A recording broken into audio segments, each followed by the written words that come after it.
اب انجینئر مرزا محمد علی کو کیا پتہ بابا ہوتا کیا ہے؟ وہ تو اس کو تو حضرت جی جو پیچھے سے پیسے آ رہے ہیں نا اس کو تو وہ نظر آ رہا ہے، اس کو کیا پتہ بابا ہوتا کیا ہے؟ بابا اپنے زمانے میں ایک زمانہ ہوتا ہے، بابا اپنے جہاں میں ایک جہاں ہوتا ہے، اس کا وکھری ایک جہاں ہوتا ہے، یہ اس کو نہیں پتہ اور نہ اس کی باتوں میں آنا ہے انشاءاللہ۔ میرا ارادہ بن رہا ہے کیونکہ اب وہ ہمارے بابوں کی طرف آ رہا ہے اور ہم نہیں اپنے بابوں کی برداشت کر سکتے، اس لیے اس کی بات بھی نہ سنا کرو حضرت، وہ بھی دل میں شک ڈال دے گی حضرت۔ اور انشاءاللہ بس میں توفیق مانگ رہا ہوں اپنے اللہ سے، بڑی جلدی میں نے انشاءاللہ اس کا رد شروع کرنا ہے۔ ایویں بکواس کر رہا ہے اپنے کمرے میں بیٹھ، اب تو پتہ نہیں کیا ہو رہا ہے۔ نہیں جی اسی تے انج مننا ہے، او بھائی انج نہ من جویں وڈیاں نے منے، تو بھی انج ہی من یار، یہ نہ کھیل کھیلنا یار، اپنے چاء اور لاڈ میں اس طرح نہ کر، یہ تیرا چاء لاڈ غلط ہے، تو بھائی اس طرح ہی من جویں انہوں نے منیا یار، نہ کر، نہ امت نو پاڑ، خدا دا واسطہ جی نہ کرو اس طرح، نہ کرو اس طرح حضرت۔ اور میں بزرگ بیٹھی ہیں، خدا کا واسطہ اپنی سٹیجوں کے رنگ بدلو یار، خدا کا نام لو یار، کیا کرنے نکلے ہو تم؟ میں آپ سب سے بٹھا دو ایسوں کو نیچے، تھلے بیٹھ، سانو نہ سنا ہے، ہاں سانو وہ سنا جڑی وڈیاں نے لکھی ہے، سانو نہ سنا ہے، نہ اسی تیری سننی، تو اپنا نواں کول ہی رکھ، سانو نہ اپنا نواں دے تو کوئی، ہاں یہ بدلو بھائی اپنی سٹیجوں کا رنگ، یہ بالکل یہ غلط ہو رہا ہے سارا، اب پانی سر کے اوپر سے گزر رہا ہے ادھر، ہر دوسرے دن کو الو کا پٹھا اٹھتا ہے اور نئی بکواس شروع کر دیتا ہے بھائی، یہ تو آج تک کسی کو نہیں سوجا، جو نئی بات ہی ہم نے سن لی۔ اللہم صلی علی محمد وعلی آل محمد کما صلیت علی ابراہیم وعلی آل ابراہیم انک حمید مجید، اللہم بارک علی محمد وعلی آل محمد کما بارکت علی ابراہیم وعلی آل ابراہیم انک حمید مجید۔ مرنے سے پہلے اے مسلمان کر لے اس پہ غور، کتابوں کا خدا اور ہے، بابوں کا خدا اور۔ میرے بھائیو، یہ جو ہم نے بڑا سافٹ سا سلوگن دیا ہے جس کے اندر قیامت چھپی ہوئی ہے، اس میں قطعاً یہ مقصد نہیں ہے کہ ہمارے جو آباء و اجداد تھے وہ کسی اور خدا کی پوجا کرتے تھے اور ہم کسی اور خدا کی کرتے ہیں۔ اس میں میسج یہ ہے کہ ہمارے آباء و اجداد نے، ہمارے بزرگوں نے اکثر اوقات ہمیں اس رب کا تعارف کروایا جس رب کی کوالٹیز ان چیزوں سے بالکل مختلف تھیں جو علم وحی کے ذریعے اللہ نے اپنے محبوب امام کائنات سید الاولین والآخرین شفیع المذنبین رحمت للعالمین سیدنا و مولانا امام اعظم محمد رسول اللہ صلی اللہ علیہ وآلہ وسلم کے ذریعے، کتاب اللہ اور سنت کے ذریعے ہمیں اپنا تعارف کروایا۔ یہ بالکل الگ ہے، ورنہ خدا تو سب کا ایک ہے۔ ہم مسلمان اسے اللہ کہتے ہیں، کوئی اسے بھگوان کہتا ہے، کوئی اسے خدا کہتا ہے، کوئی گاڈ کہتا ہے، اور کوئی سپریم بینگ یا سپر نیچرل ایجنسی کہتا ہے۔ اللہ سب کا ایک ہی ہے، الہ سب کا ایک ہی ہے۔ تو سنیں میرے بھائیوں، پہلی مثال آپ نے اکثر بزرگوں کے بارے میں سنا ہے کہ جی روزانہ ایک قرآن پڑھتے تھے۔ کوئی آگے جاتا ہے وہ کہتا ہے جی رات کو کھڑے ہوتے تھے، ایک ٹانگ پہ ایک قرآن پڑھتے تھے، دوسری ٹانگ پہ کھڑے ہو کے دوسرا قرآن۔ جس نے تھوڑی لمبی چھوڑنی ہوتی ہے وہ کہتے ہیں جی 3 قرآن روز کے، 8 قرآن والا ورژن بھی ہے۔ سر فضائل اعمال اٹھائیں، یہ میں یعنی کوئی زبانی کلامی باتیں نہیں کر رہا ہوں، یہ وہ ٹیکسٹ بک ہے جس کے بارے میں دعویٰ کیا جاتا ہے قرآن کے بعد سب سے زیادہ دنیا میں پڑھی جانے والی کتاب ہے فضائل اعمال۔ میں تبلیغی جماعت سے بڑی محبت کرتا ہوں، آپ کو پتہ ہے، جہاں پہ علمی اختلاف ہے میں ضرور ریکارڈ کرواؤں گا۔ مولانا طارق جمیل صاحب حفظہ اللہ تعالیٰ کے سامنے بھی سارا مقدمہ رکھا ہے، اور آپ کو پتہ ہے تبدیلی تو آئی ہے نا، پھر کلپ دیکھا ہے آپ نے، تبدیلی آ گئی ہے، وہ بھی مانتے ہیں، لیکن ان بیچاروں کا جتنا زور چلتا ہے اتنی بات کر سکتے ہیں۔ تو یہ فضائل اعمال میں لکھا ہوا ہے میرے بھائی کہ ایک بزرگ تھے روزانہ ایک قرآن پڑھتے تھے، ایک اور بزرگ کا لکھا ساتھ کہ وہ 3 قرآن روزانہ پڑھتے تھے، پھر آگے کہتے ہیں 8 قرآن بھی روزانہ پڑھتے تھے، اور پھر لکھا کہ امام ابو حنیفہ رحمہ اللہ تعالی رمضان شریف میں 61 قرآن پڑھتے تھے۔ 61 کی گنتی وہ کہتے ہیں ایک قرآن دن میں ایک رات میں، کتنے ہو گئے؟ 60، اور ایک تراویح بھی۔ ہاں جی، ایک 8 دفعہ پھر تاک کرنا تھا نا انہوں نے. اب یہ لانا بات ہے جب 29 روزے ہوتے ہوں گے پھر کیا کرتے ہوں گے. تو بہرحال لوگ کہتے ہیں 61 قرآن امام حنیفہ رحمہ اللہ. یہ فضائل اعمال میں لکھا ہوا ہے سر. ہم جے پی جیز ایڈ کریں گے, ایک ایک چیز کا جے پی جی ڈالیں گے, تاکہ آپ ایک بار یہ سوچیں کہ مرنے سے پہلے اے مسلمان کر لے اس پہ غور. کتابوں کا خدا اور ہے, بابوں کا خدا اور. یہ بابوں کا تعارف ہے قرآن کے حوالے سے, اور ایک کتابوں کا تعارف ہے. سر جامعہ ترمذی میں حدیث موجود ہے, اللہ کے محبوب صلی اللہ علیہ وآلہ وسلم نے فرمایا جس شخص نے 3 دن سے کم میں قرآن کمپلیٹ کیا, مکمل کیا, اس نے قرآن کے فہم میں سے کچھ بھی حاصل نہیں کیا. یہ ان کو کہہ رہے ہیں جن کو عربی آتی تھی, تو آنو تو عربی آندی بھی کوئی نہیں. جن کو عربی آتی ہے ان کو کہا جا رہا ہے 3 دن سے کم میں قرآن مکمل کیا, تو فہم اس کا حاصل ہی نہ کیا. تو یہ جو 8 قرآن روزانہ کر رہے ہیں یہ کس سنت پہ عمل کر رہے ہیں؟ اپنی وشفل تھنکنگز میں سرگرداں ہیں. اور اس سے بھی مزے کی بات صحیح مسلم میں حدیث ہے, نبی علیہ السلام نے صحابہ کرام سے فرمایا, یہ حدیث بخاری میں بھی ہے لیکن مسلم میں ڈیٹیل ہے, بخاری مسلم دونوں میں ہے, کہ بھلا بتاؤ تم میں سے کسی شخص کی استطاعت ہے کہ وہ ایک رات میں 1/3 قرآن پڑھ لے, یعنی 10 پارے. آج کی ڈیٹ میں پارے اس زمانے میں تو نہیں تھے. تو صحابہ کرام نے کہا کہ یا رسول اللہ کس کی استطاعت ہوگی کہ وہ رات میں 1/3 قرآن پڑھ لے؟ ہائے ہائے ہائے ہائے ہائے, سر ہے استطاعت, فضائل اعمال میں 8 بھی ہے جے. لیکن صحابہ کرام تو بزرگ نہیں تھے نا, آپ کو پتا ہے, وہ تو کامل ایمان مومنین تھے.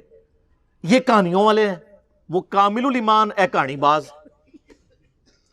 تو صحابہ نے کہا یا رسول اللہ کسی کی استطاعت نہیں. تو آپ نے فرمایا کہ سورۃ الاخلاص پڑھ لو, یہ 1/3 قرآن کے برابر ہے, 1/3 قرآن کے برابر ہے. اپنے نظریات کے اعتبار سے بھی, کیونکہ قرآن حکیم کا 1/3 عقیدہ توحید ہے, اور چونکہ سورہ اخلاص توحید کی جڑ ہے, اس اعتبار سے بھی تعلیمات میں بھی یہ 1/3 ہے قرآن کا, اور فضیلت میں بھی. اچھا اگر یہ کہتے ہیں نا کہ ہمارے بزرگ جو 8 قرآن پڑھتے تھے وہ 24 بار پڑھتے سن سورہ اخلاص, پھر تو ٹھیک ہے. 8 × 3 = 24. 24 ٹائمز اگر سورہ اخلاص کوئی پڑھ لے اور 8 قرآن روزانہ کے, اگر یہ کہتے ہیں پھر تو ٹھیک ہے. لیکن آپ کو بھی پتا ہے کہ انہوں نے یہ نہیں کہا ہوا, ٹھیک ہے, کیونکہ اس پہ پوری رات ایک ٹانگ پہ کھڑا نہیں ہونا پڑتا. سورہ اخلاص اگر کسی نے پڑھنی ہے 3 دفعہ کتنا ٹائم لگتا ہے. اور آپ کو ایک اوریجنل مدنی لطیفہ سناتے ہیں. یہاں پہ جیلم ہمارے شہر کے اندر تبلیغی مرکز ہے. کبھی کبھار میں زور کی نماز میں وہاں چلا جاتا ہوں, تو زور کی نماز کے بعد نا فضائل اعمال کی تعلیم ہوتی ہے. اب وہ عالم دین ہے جو وہ فضائل اعمال پڑھ کے سنا رہے ہوتے ہیں, اور سامنے مدرسے کے بچے بھی ہوتے ہیں. تو میں نے اپنے بچوں کو پابند کیا کہ تم نے بھی سن لیا کرو تعلیم نا. اب میرا ایک بچہ ماشاءاللہ 10 سال کا ہے اور ایک آلموسٹ 11 سال کا. تو یہ میں 5-6 مہینے پہلے کی بات کر رہا ہوں. تو ہم درس سن رہے ہیں نا, تو یہی والا جناب وہ فضائل قرآن والا آ گیا جی, ایک بزرگ 3 قرآن روزانہ, ایک 8 قرآن, اور یہ 61 قرآن. اب میں جب بیٹھا ہوا درس سن رہا نا, تو میں بچوں کی طرف دیکھ رہا, میں نے کہا کہیں یہ بھی وہی تو نہیں سوچ رہے جو میں سوچ رہا ہوں. تو خیر بعد میں ہم جب موٹر بائک پہ بیٹھے, میں گھر آنے لگا, تو میرا بچہ مجھے کہتا ہے, احمد کہتا ہے بابا یہ باقی باتیں تو ٹھیک تھیں, ایک بندہ روزانہ 3-8 قرآن کیسے پڑھ سکتا ہے؟ تو میں نے کہا بیٹا یہ کہانی تھی, اس کو چھوڑ دو, باقی باتیں لے لو. لیکن میں یہ سوچ رہا تھا کہ 80 لوگ اس عمر ہی ٹگے سن ڈنگر, کیونکہ ہماری تربیت نہیں ہوئی تھی. اور آج کل کے بچے سوچتے ہیں, کیوں سوچتا ہے؟ اس نے قرآن کئی دفعہ مکمل کیا, اسے پتہ ہے یہ اتنی موٹی کتاب ہے, یہ 8 دفعہ روزانہ کیسے پڑھی جا سکتی ہے. آپ لاکھ کسی کو کہتے رہے جناب انج کر کے پڑھ لی, انج کر کے پڑھ لی, کیسے منوائیں گے؟ اور میں نے تو احادیث سے ثابت کر دیا کہ صحابہ کرام علیہم رضوان بھی کہہ رہے ہیں کہ کس کی ہمت ہے کہ رات میں 1/3 قرآن پڑھ لے. تو نبی علیہ السلام نے وظیفہ دیا ہے سورہ اخلاص کا. تو ہم تو یعنی یہ ساری مثالیں آپ کے سامنے اس لیے رکھتے ہیں کہ آپ کم از کم مرنے سے پہلے اے مسلمان کر لے اس پہ غور. کتابوں کا خدا اور ہے, بابوں کا خدا اور. دوسری مثال سنیں. یہ چونکہ قرآن کے دشمن ہے, بدنیتی کی وجہ سے نہیں, پوری نیک نیتی کے ساتھ. میں کہتا ہوں اس امت میں جس نے بھی اس امت کا جنازہ نکالا پوری نیک نیتی کے ساتھ نکالا ہے, کوئی دو نمبری نہیں تھی ان کے اندر, پوری نیک نیتی کے ساتھ. چونکہ شیطان جب ان کے برے اعمال ان کی نظروں میں سنوار دیتا ہے تو نیک نیتی سے وہ کام کر رہے ہوتے ہیں نا. تو قرآن سے دور کرنے کے لیے انہوں نے لوگوں کو یہ کہنا شروع کر دیا کہ آپ جو ہے نا وہ عربی ٹیکسٹ کے اوپر نا ذرا غور کریں, اس کے اوپر ایمفسائز کریں.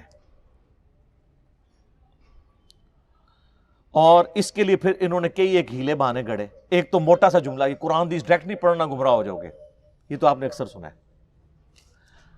اچھا, جو صحابہ کرام تھے وہ تو قرآن سنتے تھے, ان کے آنسو روا ہوتے تھے, چلے ان کے آپ کو یقین نہیں آتا. یہ جو گورے مسلمان ہو رہے ہیں, 2007 میں کلنٹن پاکستان آئے اور انہوں نے کہا کہ اسلام از دا فاسٹسٹ گروئنگ ریلیجن ان امریکہ. وہ قرآن جو ہے وہ تو ڈائریکٹ ہی پڑھ رہے ہیں گورے, انگریزی میں ترجمہ, اور ہم جو پیدائشی مسلمان اردو میں پڑھ کے گمراہ ہو جائیں گے. اور ہم بڑے فخریہ بتاتے ہیں جی بڑی تیزی نہ لوگ گورے مسلمان ہو رہے ہیں, فخریہ بتاتے ہیں نا. اور یہاں ہم کہانی کروا رہے ہوتے ہیں کہ ڈائریکٹ نہ پڑھنا گمراہ ہو جاؤ گے, اور ہم ایسے علماء کو سبحان اللہ کہہ رہے ہوتے ہیں. اگر کوئی یہودی عیسائی ہمیں کہنا قرآن نہیں پڑھنا گمراہ ہو جاؤ گے, وہ کہے گا اللہ کا دشمن ہے تو اس لیے کہہ رہا ہے. اور یہ جو یہودی مسلمان نما یہودی گھسے ہوئے ہیں ہماری صفوں کے اندر, یہ آپ کو کہتے ہیں آپ کو کوئی پرواہ نہیں ہے. قرآن تو بار بار کہہ رہا ہے ہدی للناس, سورۃ البقرہ میں ہے ہدی للناس وبینات من الہدی والفرقان. یہ پوری انسانیت کے لیے ہدایت ہے, اور اس میں ہدایت کے روشن دلائل ہیں, اور یہ حق اور باطل میں تمیز کرنے والی کتاب ہے. لیکن نہیں, سورۃ القمر میں 4 دفعہ آیا وَلَقَدْ يَسَّرْنَا الْقُرْآنَ لِلذِّكْرِ فَهَلْ مِن مُدَّكِرٍ. قرآن نصیحت کے لیے ہم نے آسان کر دیا ہے کوئی نصیحت حاصل کرنے والا نصیحت کے لیے؟ باقی اس کے سائنٹیفک فیکٹس پہ جائیں تو سر مولویوں تو سائنس آمدی بھی نہیں, سائنس دے سپیلنگ بھی نہیں آمدے. قرآن کا مقصد بھی نصیحت ہے, باقی تو آپ کا انٹرسٹ ہے جتنا مرضی, نصیحت کے لیے آسان ہے. لیکن وہ فضائل اعمال میں لکھا ہوا سر کہ جی قرآن کی تفسیر کے لیے 15 علوم چاہیے. یہ آپ کو دور کر رہے ہیں قرآن سے غیر محسوس طریقے. اور انہوں نے کہا کہ جی 14 کے تو نام گنوائے, انہوں نے کہا 14 تو آپ حاصل کر لیں گے, 15واں جو ہے وہبی ہے.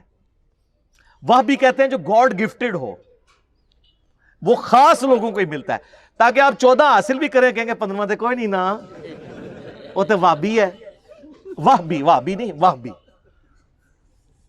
کتنی دشمنی اس پہ تر رہا یہ کہ پھر باقاعدہ ایک خواب لکھا کہ امام احمد, یہ فضائل اعمال میں سر لکھا ہوا ہے کہ امام احمد بن حنبل رحمۃ اللہ علیہ نے خواب میں اللہ کی زیارت کی. جھوٹ. بازید بستامی کے بارے میں کشف المحجوب میں لکھا ہے کہ انہوں نے اللہ کی زیارت کی ڈائریکٹ, اور تذکرۃ الاولیاء میں لکھا ہے معراج کی رات انہوں نے بھی معراج کی اور اللہ کو ڈائریکٹ دیکھا.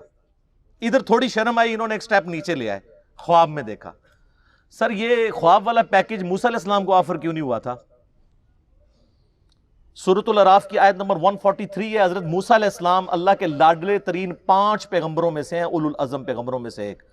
کہنے یا اللہ تجھے دیکھنا چاہتا ہوں. اللہ نے فرمایا تو نہیں مجھے دیکھ سکتا, بلکہ پہاڑ کی طرف دیکھ, اگر یہ قائم رہا تو سمجھ لینا تو بھی دیکھ سکتا ہے. اور وہ جل کر راکھ ہو گیا پہاڑ, اور موسیٰ علیہ السلام انڈائریکٹلی اس کے ایفیکٹ کی وجہ سے بے ہوش ہو گئے. لن ترانی, تو مجھے نہیں دیکھ سکتا. تو اللہ تعالیٰ کہہ سکتا تھا کہ بعد میں نے احمد بن حنبل کو خواب میں زیارت کرانی ہے, تو موسیٰ پھر خواب والا پیکج, میں کہتا ہوں آج بھی کہتا ہوں موسیٰ علیہ السلام کو خواب والا پیکج آفر ہوتا نا وہ لے لیتے. ہمارے محبوب صلی اللہ علیہ وآلہ وسلم کو خواب میں زیارت ہوئی ہے, جامعہ ترمذی میں حدیث ہے, بڑی لمبی حدیث ہے, جس میں وہ نبی علیہ السلام کی دعا ہے اللہم انی اسألک فعل الخیرات و ترک المنکرات. میں نے کئی دفعہ بیان کی ہے, مشکات میں اس کا انٹرنیشنل نمبر ہے 748 جامعہ ترمذی کے حوالے سے. یہ پروٹوکول کسی کا نہیں ہمارے محبوب صلی اللہ علیہ وآلہ وسلم کے سوا. تو کہتے ہیں جی احمد بن حنبل نے خواب میں اللہ کو دیکھا تو اللہ تعالیٰ سے کہا یا اللہ میں تیرا قرب حاصل کرنا چاہتا ہوں, تو اس کے لیے سب سے بہترین ذریعہ کیا ہے؟ تو اللہ نے فرمایا میرا کلام. بالکل ٹھیک ہے, ہم بھی یہی کہتے ہیں, لیکن اگے کہانی شروع ہونے لگی ہے. تو احمد بن حنبل نے کہا کہ یا اللہ سمجھ کے یا بغیر سمجھ کے. ہائے ہائے, احمد بن حنبل انہوں نے باقاعدہ ہماری ٹریننگ کی تھی اسی کہ کل اسی کہانی کرانی ہے, کل ہم نے کہانی کرانی ہے, آپ ذرا یہ بھی پوچھ لیں. یہ لکھا ہوا ہے بھائی, اور پوچھنے کس سے؟ اللہ سے، جس نے سمجھ کے لیے پیغمبر بھیجا ساتھ، سب کچھ سمجھایا۔ وہ اس اللہ سے کسی کی جرت ہے یہ پوچھنے کے سمجھ کے کہ بغیر سمجھ کے؟ تو اللہ نے جواب دیا خواہ سمجھ کے خواہ بغیر سمجھ کے، استغفر اللہ واتوب الیہ۔ میں کہتا ہوں جی اس جھوٹے پر اللہ کی لعنت جس نے یہ خواب گھڑ کر امام احمد بن حنبل کی طرف منسوب کیا، اور احمد بن حنبل کو تو یہ سمجھ بغیر سمجھ کہنے کی ضرورت نہیں تھی، ان کو ویسے ہی عربی آتی تھی کہانی۔ اور اسے کہ احمد بن حنبل جیڑا پنجابی، پٹھان، سندھی یا بلوچ سن۔ یہ ہے جناب بابوں نے جو آپ کو تعارف کروایا۔ اور سر آپ کتاب اللہ کھولیں تو سورہ صاد کی آیت نمبر 29 ہے، کتاب انزلناہ الیک مبارک۔ یہ وہ مبارک کتاب ہے جو ہم نے محبوب صلی اللہ علیہ وآلہ وسلم آپ کی طرف نازل کی ہے، لیدبروا آیاتہ، تاکہ لوگ اس کی آیات میں تدبر کریں اور نصیحت حاصل کریں اس سے عقل والے۔ اچھا یہ آپ بتائیں گے نا لوگوں کو تو یہ اگلی کہانی کریں گے۔ دیکھیں اس میں لکھا ہے عقل والے نصیحت حاصل کریں، تو ہر کوئی تو عقل والا نہیں ہے۔ اچھا جی تو تسی روٹی جڑی ہے ناکرا کھاندے ہو؟ عقل تو ہر بندے کو ہے میرے بھائی۔ جب قرآن کہتا ہے کہ عقل والے، تو اللہ تعالیٰ اس سے مراد لیتا ہے ادر دین مجذوب اور کلندر اور مجنون۔ تو کوئی بھی نہیں ہے ان میں سے، ہم میں سے کوئی ہے مجنون، کلندر یا مجذوب، چلا، پاگل؟ وہ صحیح بخاری میں تعلیقاً روایت ہے، مولا علی کے قول ہے، امام بخاری چیپٹر کی ہیڈنگ میں لے کے ہیں، اور سنن ابن ماجہ میں مولا علی علیہ السلام نے نبی علیہ السلام سے یہ روایت کی ہے کہ 3 قسم کے لوگ ہیں جن سے اللہ نے شریعت کا قلم اٹھا لیا ہے: سویا ہوا شخص، اور نابالغ، اور تیسرا جو شخص پاگل ہے، جس کو آپ مجذوب کہہ لیں، مجنون کہہ لیں، کلندر کہہ لیں۔ اس کو عقل نہیں ہے، اس کی پوچھ نہیں ہے، باقی تو ہر بندہ عقل والا ہے۔ تو عقل والے سے مراد ہر وہ انسان جس کی عقل سلامت ہے، وہ پاگل نہیں ہوا۔ اور جو اپنی عقل کے ہوتے ہوئے اپنی عقل کو استعمال نہ کرے تو اس کو اللہ تعالیٰ نے قرآن میں کہا ہے یہ جانور سے بھی بدتر ہے۔ جی سورۃ الاعراف آیت نمبر 179، وَلَقَدْ ذَرَأْنَا لِجَهَنَّمَ كَثِيرًا مِّنَ الْجِنِّ وَالْإِنسِ، ہم نے جنوں اور انسانوں کی اکثریت پیدا اس لیے کی ہے کہ الٹیمیٹلی انہوں نے دوزخ میں ہی جانا ہے۔ وَلِعَاذُ بِاللَّهِ تَعَالَى اللہم اجرنا من النار، اللہم اجرنا من النار، اللہم اجرنا من النار، آمین۔ پھر اللہ تعالیٰ ساتھ ہی فرماتا ہے ہم نے انہیں عقل دی تھی یہ سوچتے نہیں، ان کو کان دیے تھے یہ سنتے نہیں، ان کو آنکھیں دی تھی یہ دیکھتے نہیں، عبرت والا دیکھنا۔ اولئک کالانعام بل ہم اضل، یہ جانوروں کی مانند ہیں بلکہ ان سے بھی گئے گزرے ہیں جو اپنی عقل کو، کانوں اور آنکھوں کو استعمال کر کے حق بات تک پہنچنے کی کوشش نہیں کرتے۔ تو قرآن تو اس لیے نازل ہوا تھا، سمجھ کے پڑھو یا بغیر سمجھ کے، کڈی وڈی کہانی کرائی ہے۔ اور یہ فضائل اعمال شریف میں لکھی ہوئی ہے۔ چلو، اور وہ کوئی عام آدمی نہیں، باہر لکھا ہوا ہے شیخ المحدثین، استاذ العلماء، اور یہی تعلیمات ہیں جو صوفیاء نے شروع سے دی ہیں، اور ہم آپ کو رو رو کے بتا رہے ہیں کیا کہ مرنے سے پہلے اے مسلمان کر لے اس پہ غور، کتابوں کا خدا اور ہے، بابوں کا خدا اور اللہ نے ہمیں تو یعنی سمجھ کے کیا، نبی علیہ السلام کو تو اللہ تعالیٰ نے اسپیشلی حکم دیا ہے سورۃ الانعام آیت نمبر 19 میں، وَأُوحِيَ إِلَيَّ هَذَا الْقُرْآنُ لِأُنذِرَكُمْ بِهِ وَمَنْ بَلَغَ۔ اے نبی علیہ السلام فرما دیجئے قرآن اللہ نے مجھے اس لیے وحی کیا ہے تاکہ اس کے ذریعے میں تمہیں بھی ڈر سناؤں آخرت کا، اور جس تک اس کی دعوت پہنچ جائے اسی کتاب کے ذریعے ہدایت دے لوگوں کو۔ فضائل اعمال فضائل سنت یا کسی مولوی کی لکھی ہوئی کتاب سے نہیں، اللہ کی کتاب سے۔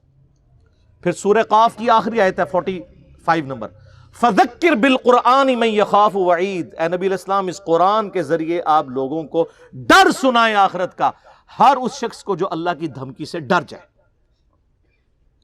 تو سر پھر ہم کیوں نہ کہیں کہ کتابوں کا دین اور ہے اور بابوں کا دین اور۔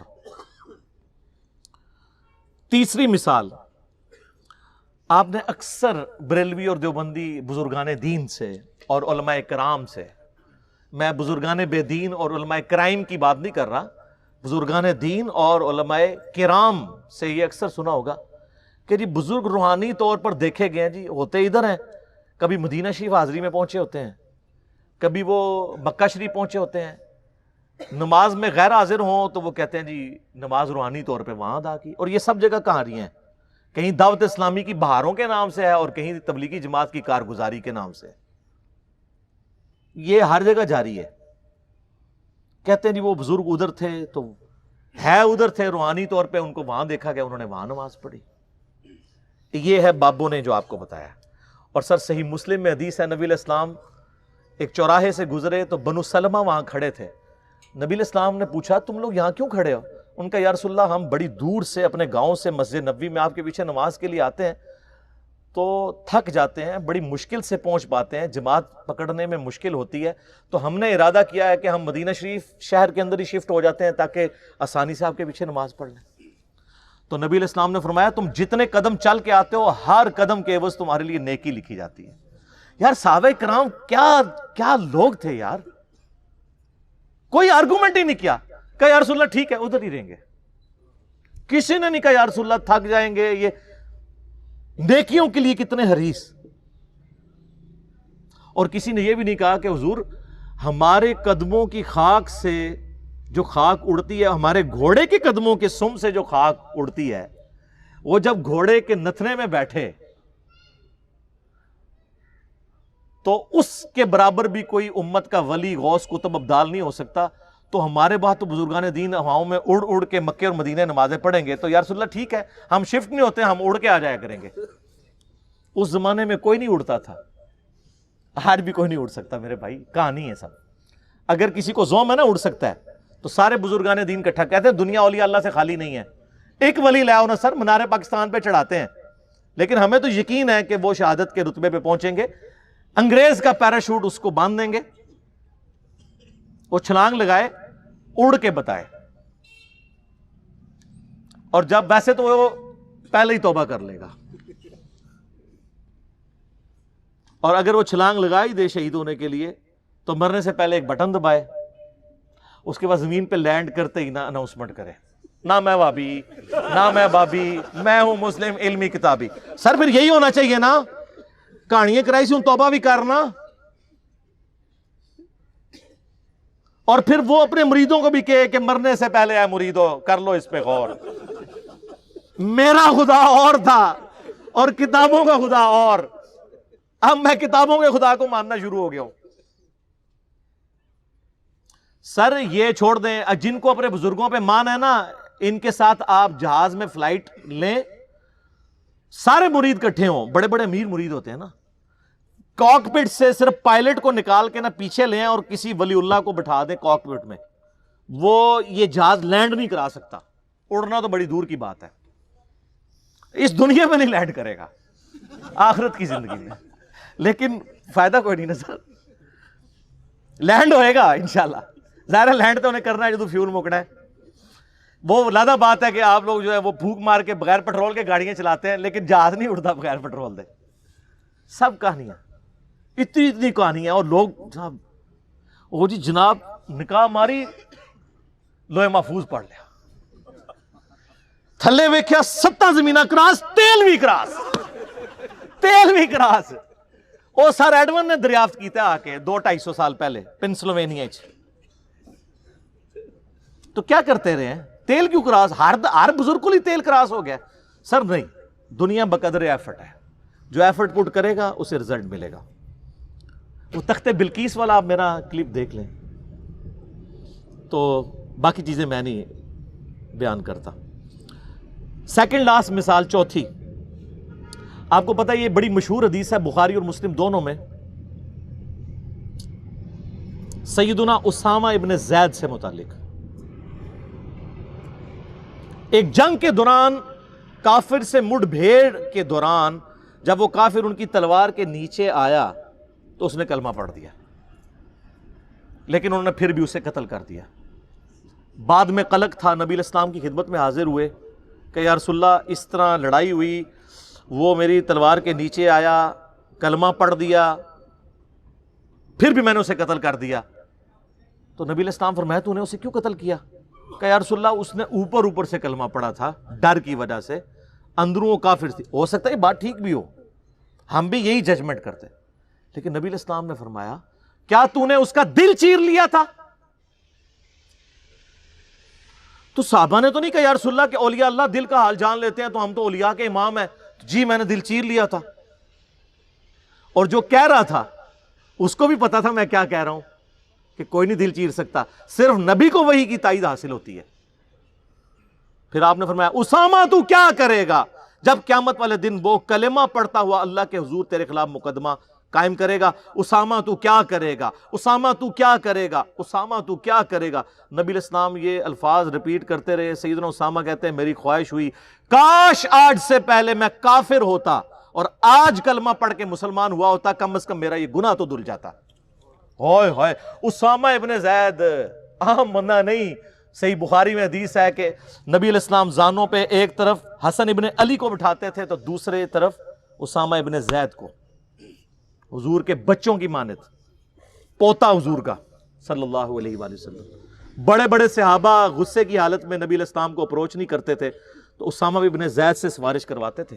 وہ جو بخاری مسلم میں حدیث ہے جب فاطمہ نامی عورت کی چوری کا مقدمہ آیا اور نبی علیہ السلام کو سفارش کی گئی, وہ بھی اسامہ کے ذریعے کی گئی تھی, لیکن حضور نے ادھر بھی لحاظ نہیں کیا. آپ نے فرمایا تم لوگ مجھے سفارشیں کرواتے ہو, اللہ کی قسم تم سے اگلے لوگ اس لیے تباہ و برباد ہوئے, ان کے اشرافیہ کے لیے الگ قانون ہوتے تھے اور عام لوگوں کے لیے الگ.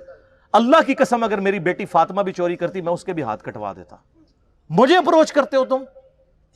یہ ہے اسامہ ابن زید. اور آپ ذرا مجھے بتائیں جو کہتے ہیں جی بزرگ دلوں کے حال جان لیتے ہیں, کہتے ہیں آپ رائے ونڈ چلے جائیں, آپ ملتان شریف چلے جائیں, کسی بھی شریف جگہ پہ چلے جائیں تو مرید وہ ڈر ڈر کے بیٹھے ہوتے ہیں جی بزرگ دل کا حال جان لیتے ہیں. میں نے کہا نا, پرانیاں گلاں, پرانے فرقے, پرانے بزرگ. ہوں تیرا دی برسیاں بھی ہو چکی ہیں نا, 1000 سالہ برسیاں, جو جتنا پرانا ہے وہ اتنی برسی ہو چکی ہے. میں یہ چیلنج کرتا ہوں, میں اپنی میکینیکل انجینئرنگ میں سے مشین ڈیزائن کا یا اسٹرینتھ آف مٹیریل کا ایک فارمولا میکینکس آف مٹیریلز کا لکھ کے دیتا ہوں کاغذ کے اوپر, کوئی دنیا کا بزرگ مجھے دیکھ کے پڑھ کے بتا دے. ہاں اگر وقت کا پیغمبر ہو وہ پڑھ کے بتا سکتا ہے کیونکہ اسے وحی کی تائید حاصل ہوگی. نبی علیہ السلام کو کئی مواقع کے اوپر آپ کو پتا ہے کافروں نے سوال کیے ہیں, نبی علیہ السلام کو نہیں پتا تھا, اللہ نے صورتیں نازل کر کے جواب سکھا دیے. قصہ موسیٰ اور خضر سکھایا, حضرت یوسف علیہ السلام کی بایوگرافی سکھائی, ذوالقرنین بادشاہ سے متعلق سکھایا سورۃ الکہف میں. نبی علیہ السلام کے پیچھے اللہ ہے. سورہ آل عمران کی آیت نمبر 179 ہے کہ اللہ کی یہ شان ہی نہیں ہے کہ کسی غیر نبی کو غیب پر مطلع کرے, وہ اپنے پیغمبروں کو غیب کے اوپر اطلاع دیتا ہے, اور تمہارا کام ہے اللہ اور اس کے پیغمبروں پہ ایمان لاؤ, بس اس حد کو کراس مت کرو. تو نبی علیہ السلام کو اگر یہ چیلنج دیا جائے وقت کے پیغمبر کو, وہ پڑھ کے سنا بھی دے گا, اس کو اللہ آنے واحد میں سب کچھ سکھا دے گا. بابوں کو اس لیے میں چیلنج کر رہا ہوں کہ تمہارا تو کہنا ہے کہ ہمارا اللہ سے تعلق ہے, اللہ کو تو آتی ہے نا انجینئرنگ, پڑھ کے بتاؤ. تم کہتے ہو ہم دلوں کے حال جانتے ہیں, ہمیں کشف القبور ہوتا ہے, وہ بھی کہانیاں. صحیح مسلم میں حدیث ہے, بخاری میں بھی اس کا کچھ حصہ ہے. ایک مدعم نامی غلام تھا نبی علیہ السلام کا, خیبر کے موقع پر نامعلوم تیر لگا, وہ شہید ہو گیا. صحابہ نے کہا سیدھا جنتی ہے. آپ فرمایا تم جنتی کہہ رہے ہو, اس نے تو مال غنیمت کی ایک چادر چرائی تھی جو آگ کی پہنا دی گئی ہے اس کے اوپر, میں دیکھ رہا ہوں. تو صحابہ کرام فوراً گھروں کو لوٹے. اگر کسی نے کوئی رسی کا ایک ٹکڑا بھی یہ سمجھ کے اٹھایا تھا نا اس کی تو خیر ہے, وہ بھی لا کے مال غنیمت میں جمع کروایا کہ یہ سر وہ لوگ سمعنا و اطعنا تھے, سننے والے اور ماننے والے. تو صحابہ کرام کو تو سامنے میت کے اوپر آگ کی جو چادر نظر نہیں آئی ہے. بخاری مسلم میں حدیث ہے, نبی علیہ السلام گزر رہے تھے, آپ رک گئے, آپ کا خچر بدک گیا کیونکہ آپ علیہ السلام اس پہ بیٹھے ہوئے تھے, اس کی برکت سے اللہ نے اس کو بھی دکھا دیا. ویسے بخاری مسلم میں حدیث ہے کہ ایک مناظر جو ہیں وہ جنوں انس کے علاوہ ساری مخلوقات دیکھتی ہیں. آپ فرمائیں 2 قبر والوں کو عذاب ہو رہا ہے, ایک پیشاب کے چھینٹوں سے نہیں بچتا تھا, دوسرا چغلی کھاتا تھا. پھر آپ نے ایک ٹہنی توڑ کے اس کے 2 حصے کر کے لگایا, فرمایا جب تک یہ ہری رہیں گی ان کے عذاب میں تخفیف ہوتی رہے گی. نبی علیہ السلام کی مبارک ہاتھوں کی برکت سے. تو صحابہ کرام کو تو عذاب قبر نظر نہیں آیا. کہانیاں دل کا حال جان لیتے ہیں. سر اب زمانہ بدل چکا ہے, اب ہر طرف صدا ہے کیا کہ نہ میں وابی نہ میں بابی, میں ہوں مسلم علمی کتابی. یہ علمی کتابی باتیں. آخری مثال 5ویں فقہ حنفی سے متعلق. فقہ حنفی کی ساری کتابوں میں آپ کو ملیں گی یہ ساری کہانیاں. جب ان کو دلائل نہیں ملتے نا تو وہ پھر روب ڈالتے ہیں آپ کے اوپر. چاہے وہ قاضی ثناء اللہ پانی پتی ہوں، خواہ وہ صاحب در مختار ہوں، صاحب رد المختار ہوں، یہ سب لوگ یہ کہانی لکھتے آئے ہیں اور ان کی تو کوئی حیثیت نہیں ہے. ان سب کے بڑے بزرگ جو ہیں شیخ احمد سرہندی المعروف مجدد الافسانی، جنہوں نے خود ہی اپنے آپ کو مجدد ڈکلیئر کیا اپنی زندگی میں، اور 1000 سال کا، کیونکہ بیچاروں کو حدیثیں تو نہیں پتہ تھی. حدیث میں تو 100 سال کا مجدد ہوتا ہے. سنن نبی داؤد میں حدیث ہے، المستدرک الحاکم میں ہے کہ ہر صدی کے کنارے کے اوپر اللہ تعالیٰ ایک ایسا شخص ضرور بھیجے گا میری امت میں جو دین کی تجدید کرے گا. 100 سال میں ایک. امت کا پہلا مجدد عمر بن عبدالعزیز ہے، المتوفا 101 ہجری 101 ہجری میں فوت ہوئے 38 سال کی عمر میں. اور آخری جو مجدد ہیں وہ امام محمد بن عبداللہ المہدی ہیں، درمیان میں ہر فرقے کے اپنے ہیں. یہ دو پہ امت متفق ہے اور سنی شیعہ دونوں متفق ہیں. تو مجدد صاحب نے کہا کہ میں 1000 سال کا مجدد ہوں. پھر اپنے مکتوبات میں لکھا کہ مجھے جو اللہ نے شانیں دی ہیں مجھے امید ہے اللہ سے اس کا کچھ حصہ مہدی کو بھی مل جائے گا. کڈی کہانی. اور ہمارے وہ بولے استاد ڈاکٹر اسرار صاحب رحمہ اللہ تعالیٰ، اللہ ان کی غلطیوں سے درگزر فرمائے، وہ بھی کہتے تھے جی مجدد صاحب کی بڑی خدمات ہیں. سر بڑی خدمات بڑے لوگوں کی ہیں، لیکن جو ساتھ کہانیاں یہ کرا کے گئے ہیں، وہ مجدد صاحب مکتوبات میں لکھتے ہیں کہ ہمارے بزرگوں نے کشف کے ذریعے دیکھا ہے کہ عیسیٰ ابن مریم جب دنیا میں اتریں گے تو فقہ حنفی کے مطابق عمل کریں گے. کڈی کہانی. پھر ان کو شرم آئی کہ یار یہ میں بات کروں گا تو لوگ کہیں گے کہ ایک پیغمبر کو تم نے اپنے ایک بابے کے نیچے لگا دیا. تو انہوں نے کہا نہیں، وہ ہوگا یہ کہ حضرت عیسیٰ علیہ السلام بھی اجتہاد کریں گے اور ان کا اجتہاد امام حنیفہ سے مل جائے گا. اور بھائی آج کا اجتہاد نہیں امام حنیفہ سے مل سکتا. امام حنیفہ کو یہ پتہ ہی نہیں ہے کہ کیمرہ دنیا میں آ چکا ہے، اس کا شرعی حکم کیا ہے، ٹرین میں نماز کا شرعی حکم کیا ہے، قطبین پہ نماز کا شرعی حکم کیا ہے، چاند پہ کیسے نماز پڑھیں گے. کینگرو نہیں دیکھا ہوا انہوں نے. آج کے کئی مسائل ہیں جو ان کو پتہ ہی نہیں ہے. تو آج کے بھی بعد ماڈرن زمانے میں جو اجتہاد ہے وہ کون سے اجتہاد سے ملے گا. یہ تھی جناب کہانی شریف، بابا شریف. اب آ جائیں صحیح مسلم میں. سر صحیح بخاری مسلم دونوں میں حدیث ہے کہ تم میں عیسیٰ ابن مریم قیامت سے پہلے نزول کریں گے، صلیب کو توڑ دیں گے، خنزیر کو قتل کر دیں گے، جزیہ موقوف کر دیں گے، سب لوگ اسلام قبول کر لیں گے. اور مسلم شریف کے الفاظ ہیں، وہ راوی حدیث کہتا ہے کہ وہ جب دنیا میں اتریں گے تو تمہارے رب کی کتاب اور تمہارے نبی کی سنت کے مطابق تمہیں چلائیں گے. تو وہ کیا ہوں گے؟ علمی کتابی. مرنے سے پہلے اے مسلمان کر لے اس پہ غور. کتابوں کا خدا اور ہے، بابوں کا خدا اور. عیسیٰ ابن مریم کتاب اللہ اور سنت کے مطابق. اور بالکل ٹھیک ہے سر، حجۃ الوداع کا خطبہ بھی یہی ہے. یہ بالکل فٹ ان بیٹھتا ہے. اچھا مزے کی بات ہے کہ حضرت عیسیٰ کے نزول کی حدیثیں تو مسلم شریف سے لے رہے ہیں، اور مسلم شریف میں لکھا ہے کہ انہوں نے امام حنیفہ کا مقلد نہیں ہونا، نبی علیہ السلام کا متبع ہونا ہے. وہ لے نہیں رہے. کیوں نہیں لے رہے؟ اس کی وجہ یہ سر مسلم شریف انہوں نے پڑھی نہیں ہے، کہانیاں پڑھ دے رہے ہیں. کیونکہ دیکھ لیں مجدد صاحب بھی کہہ رہے ہیں کہ ہمارے بزرگوں نے دیکھا ہے، وہ بھی کہہ رہے تھے بزرگوں نے دیکھا ہے. ایک بزرگ دوسرے بزرگ کا بتا کے جاتا ہے، وہ اس کا بزرگ، پھر اس طریقے سے یہ چین چلتی جاتی ہے.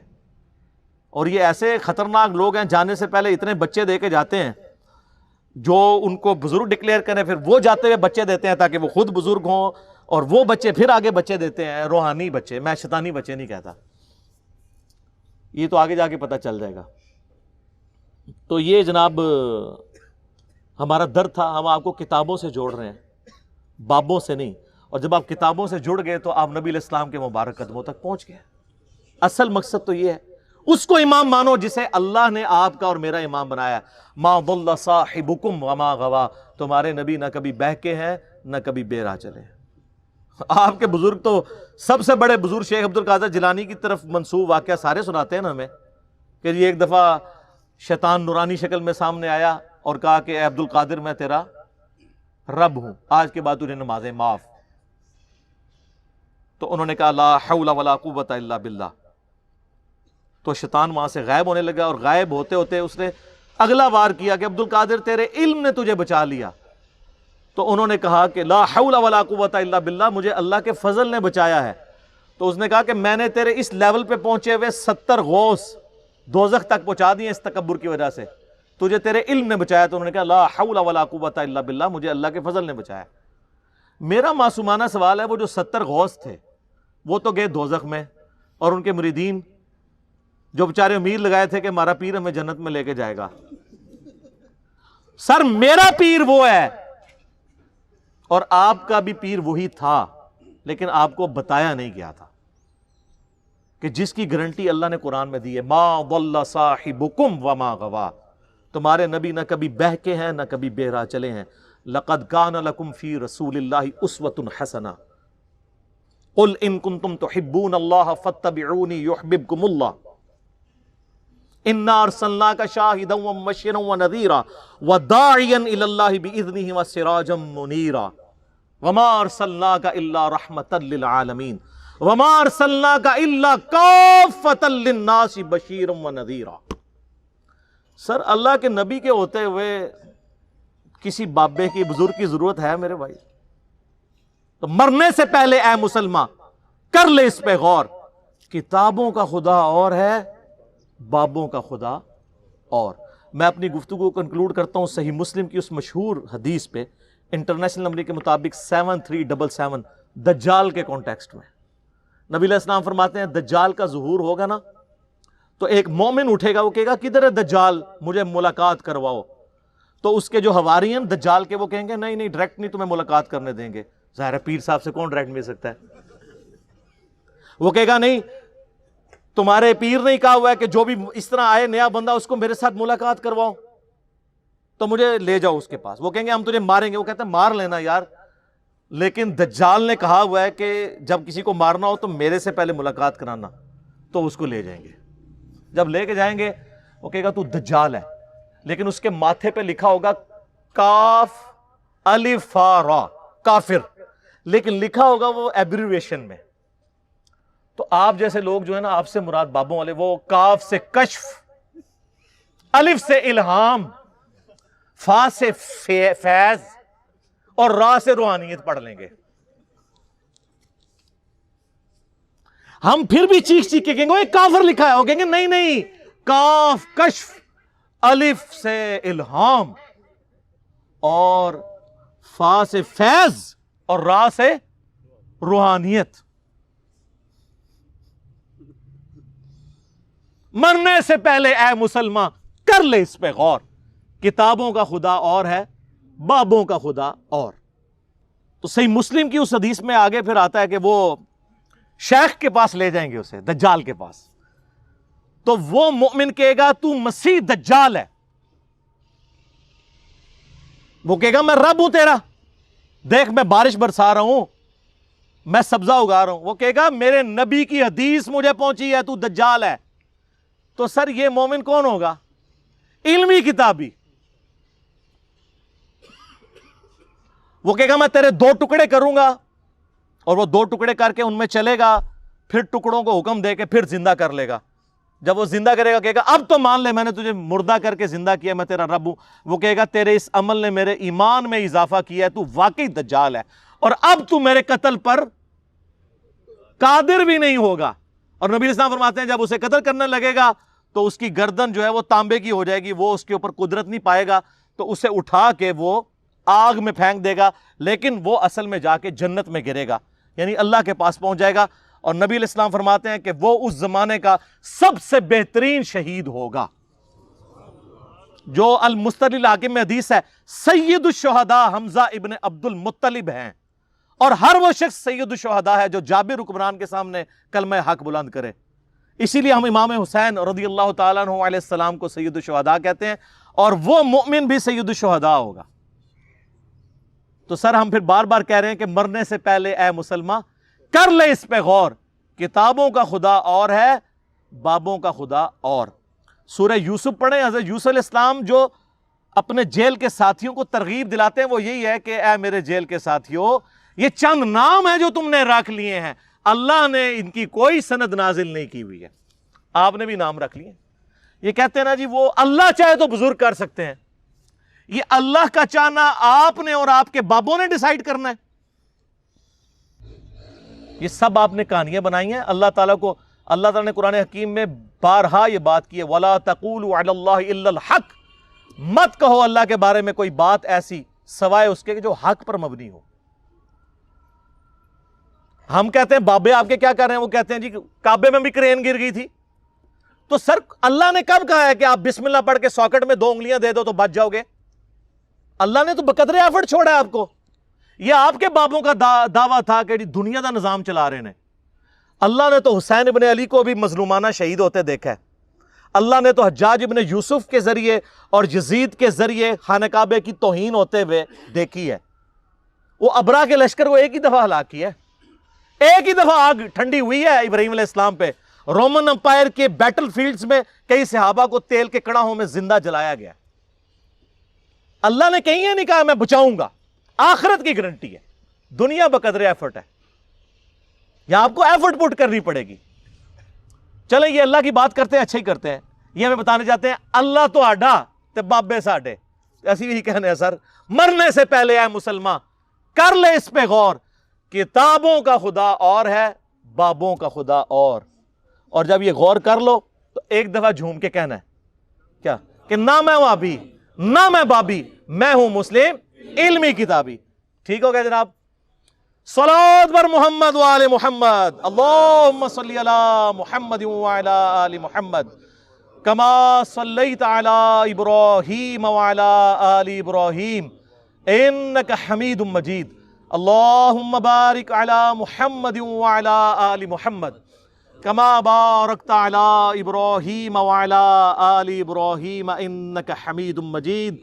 سبحانک اللہم وبحمدک اشہد ان لا الہ الا انت استغفرک واتوب الیک وما علینا الا البلاغ المبین. جزاکم اللہ خیرا.